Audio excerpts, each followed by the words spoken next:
I first just wanted to start with this equation that they had at the beginning of the section. And again, it's their approach for generating these optimal parameters. And so this is all about you're starting with a maximum context length, L max. And we want to figure out the best way to allocate that budget given different parameter configurations. And so this is where they've abstracted the number of documents for retrieval from RAG, which is K, the number of in context examples and they're calling that variable M, and then the number of iterations in iter rag and iter drag, actually, I should say, sorry. And they're calling that N. And so drag doesn't have iterative examples, so N will always equal 1 for drag. And so these are the parameters that are changing for each experiment. And so given a set of input queries and their ground truth answers, we are using a strategy, f of x, given theta to make a prediction. And so the strategy is drag, iter drag, or some of the other baseline models that they threw in for comparison, like multi-hop Q&A or zero-shot Q&A. And so they then use a strategy and then they limit the context length for each strategy to ensure that it's below this L max. And so then, yeah, and so then they, in order to test different configurations of theta, they select the best one that gives the best average performance across the entire data set while keeping the context length under this Lmax. And so they're just basically abstracting how to allocate limited resources to get the best predictions from our model. So either that's retrieving fewer but better examples or fewer but better documents, or adjusting how much context we feed into the prompt. And yeah, feel free to cut me off and ask a question.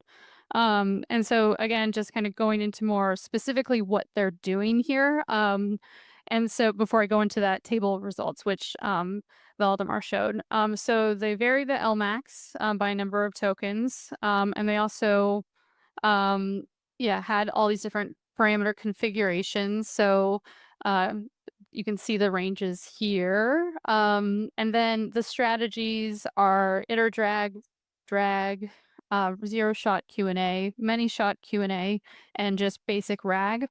And then they pointed out that not all of these strategies can actually scale to the maximum context length.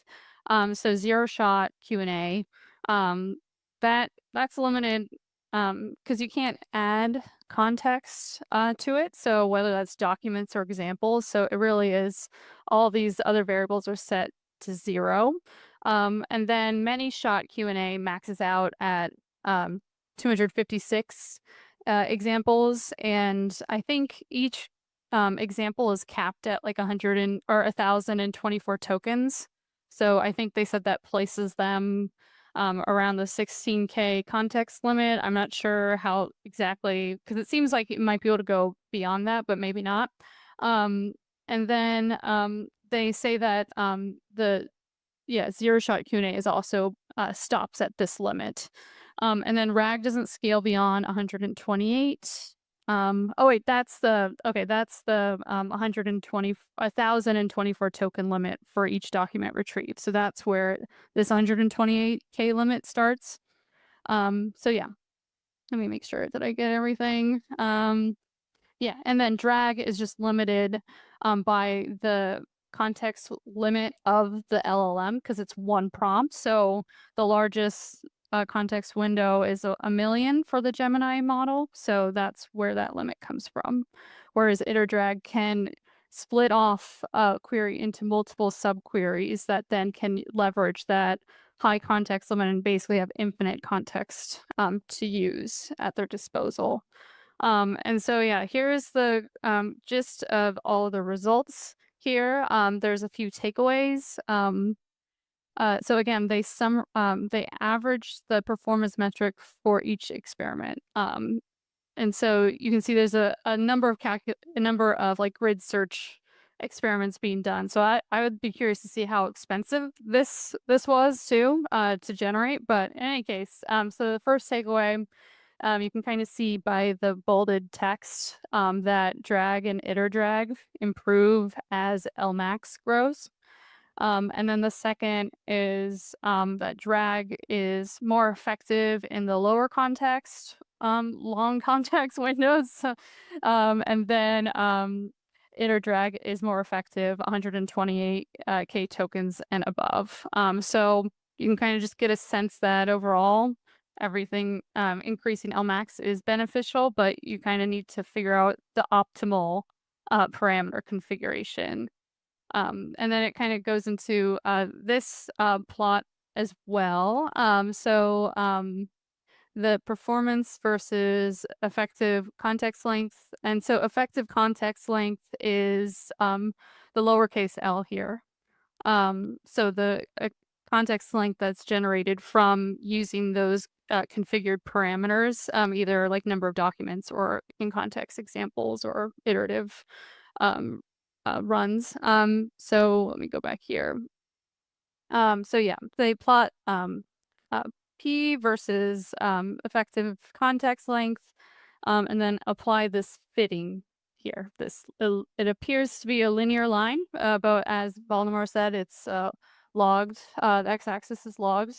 So there appears to be a linear scaling. So it scales with the number of like the increase in parameters or yeah, K or M or so again, you can kind of see with the green overtaking here at the higher context lengths that that iter drag is stronger at larger scales.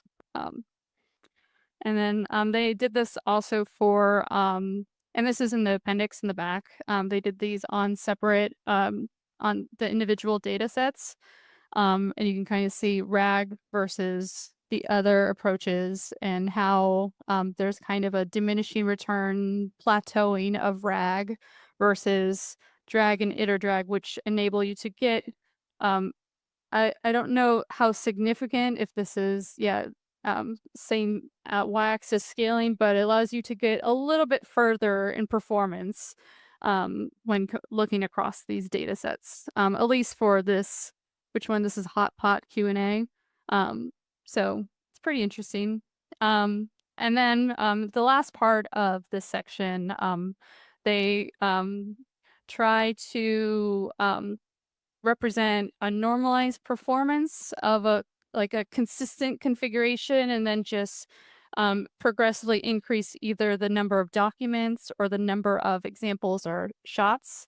And so their main takeaway here is that not all configurations are equally helpful. For a fixed configuration, the number of retrieved documents generally is shows better performance.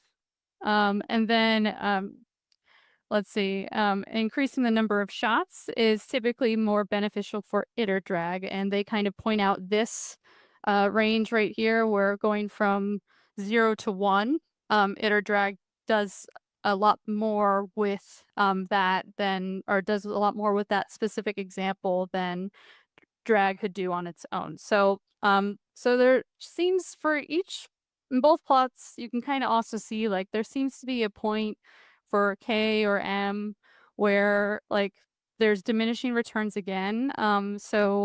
Where it's plateauing, or in the case of iter drag here, it's decreasing. So again, there's a point in which increasing the context no longer helps or appears to be confusing the model in this range here. And so that's kind of the gist for how they approached generating all these experiments. And now they're going to apply some least squares estimation to then be able to predict what the optimal configuration could be given. I believe it's data set